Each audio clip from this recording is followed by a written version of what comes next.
for Caloocan, as you mentioned at the top of our coverage, Coach. No Jeff Manday, who was the top player in their last victory, their first win of the season against the Mindoro Tamaraws. So, alam natin mapapalaban itong Caloocan against Bataan. Tingnan natin kung sino naman ang mag-rise up from the bench on the side of Caloocan. At napansin na nga natin yun, no, Coach, before going on air.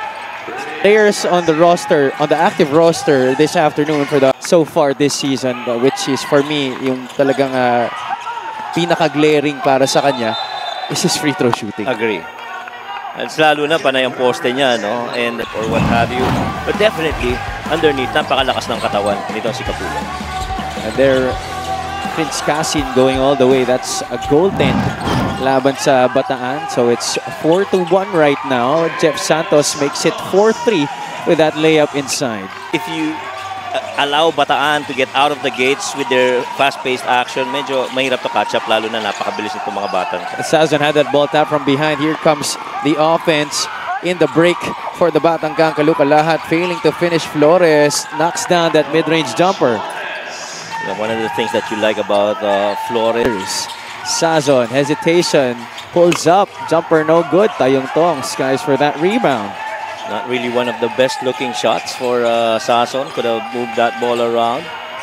You still have Hubert Cani who would be able to locate you in case you move to open spots and relocate. It's been a while.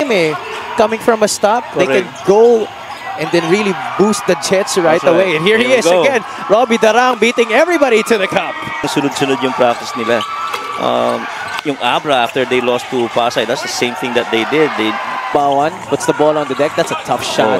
Gets his own miss. Gabawan surrounded by 4 white shirts. Oh, JL Capulong goes up strong and finishes. Yun ang mga pinakamaganda pagkakatens come in late and you gotta make them pay. And now, Bataan is in the lead after that strong finish by JL Capulong over. Always been one of the teams to beat every season since this. Back on him, Jamil right now against Nomer Gonzalez. Gabawan, what will he do? Gabawan still managed your victory. Feel more game with 1xBet. Sanga from downtown. Yes, sir, that's specialty of the house para kay Paul Sanga. 17-6. Pull up, that's a miss. Vera quickly to Rin William Bing.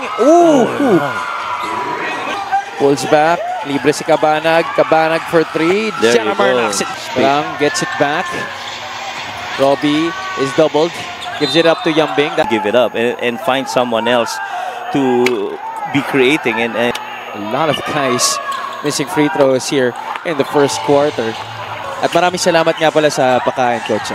Thank you. Ang sarap ng chicken and pancit. Right.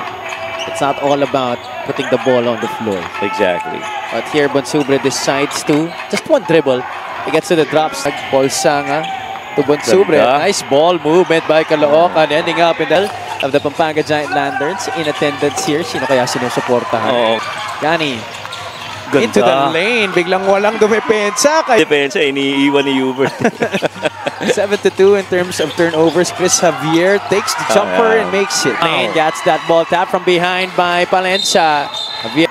Kaya di rin siya mapakawalan itong Caloocan, Coach. Because he may not bring a lot coming from Irvin Palencia as we take LGR, the official outfitter of Ingles. Turning the corner, 3 on the shot clock. Somebody's got to take it. Casin does. Casin makes it from the outside. And wala pa rin yun. And Caloocan's gonna live with that shot. And these two guys, Coach, have stepped it up a notch this season. Has wanting to be, get up in there in the finals. We're gonna go back there. Mitchell Mines has it, trying to outrun a couple of Caloocan players, and Mitchell Mines was Casin or English trying to tap the ball from behind. He was one part of that 3-headed monster that had Jason Apollo. It's taking a lot of time for them to develop. Jamil Gabawan. Caloocan still has a chance. Casin. The Hebo. Oh my goodness! Sinukat niya, Coach Mike. You see that? Sinukat niya. Diba? Tansyado. It should be good. Yes. Oh yeah, that's good. It is good. Wow. Shot by Chong, failing to get the offensive rebound. Ahead of the pack is Carl Bringas. And a little bit confusion there between Kalahat and Jeramer. Romel to answer back. That Bataan get into the game after Caloocan had a strong start. Oh, nice patience. It's surprising that they do not have any made 3-point shots yet. After all, that is points and the 2 points in the third and the fourth quarter. So maybe that's something that could, you know. Huge dismay of the Caloocan team owners here at the sideline. There was no contact upstairs, but the contact of the legs, Coach Mike, yun ata yung tinawagan. He's got to touch the ground. That's tough. But nothing much they can do. Robbie Darang goes 2 out of... Chris Biton turning the corner. Biton on his weak side. Biton manages to get... On a foot stop and then did his thing. Just upper body strength, trying to initiate the contact against Robbie Darang. Almost 4 minutes gone by here in the third. Minus to the cup, right side, finish for... There, Minus did. Oh, backdoor play. Jamil Gabawan. Happened. Tsaka nipis na nung area. Kita mo naman to be able to locate that drive by Dom Vera. What a pinpoint pass right there by Jamil. And that's why you love him. Being in the man that's got good vision. You like it. We'd like to thank LGR, the official out. Aggression on the offensive side. Tayong Tong snaking into the lane, gets the finish to... Pass intercepted by Kapulong. Kapulong has one man to beat. Foul there by Alvin Baichong. Call. JL Kapulong, 6 points. Sorry, 2. 4 out of 6. 5 out of 7. Tried to go inside to Sanga. This is a 3-on-3 break. And Kapulong will finish with... Now, mistakes being committed here by Batang Kangkalu. Could it be a... but Subre going for the reverse. Break there with their big man running the floor. He was trying to chase up Kapulong, trying to prevent him to get that layup shot. That one's short. Tayong Tong leading the break for Caloocan. Kasin. Oh, he's blocked there, but Subre. Joko Tayong Tong. Hubert Cani right there with him. Tayong Tong, the pocket pass to Bonsubre. Bonsubre could not... in this game, Coach, stepping up to the plate in the absence of... Contributing, including Bonsubre in this game. Back. 6 na puntos na para kay Yambing. 51-49. Oh, but the answer on the other side, Ronnie Matias.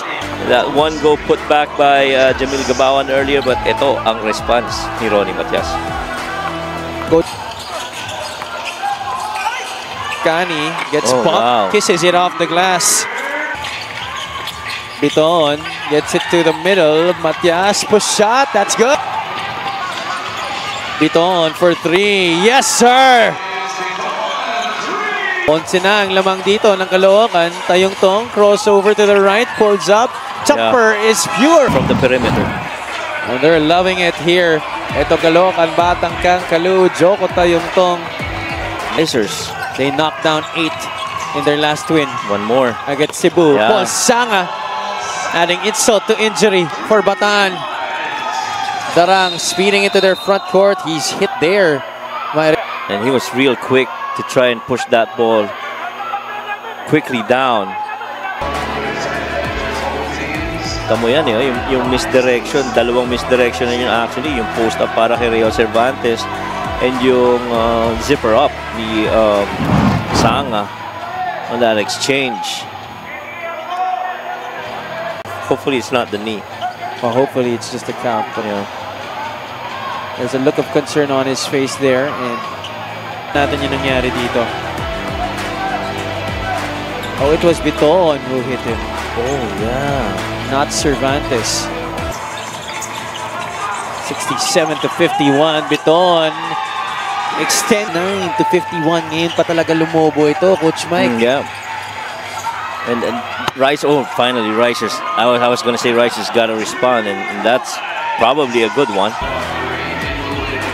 Vera here working that two-man game with Jamil Gabawan.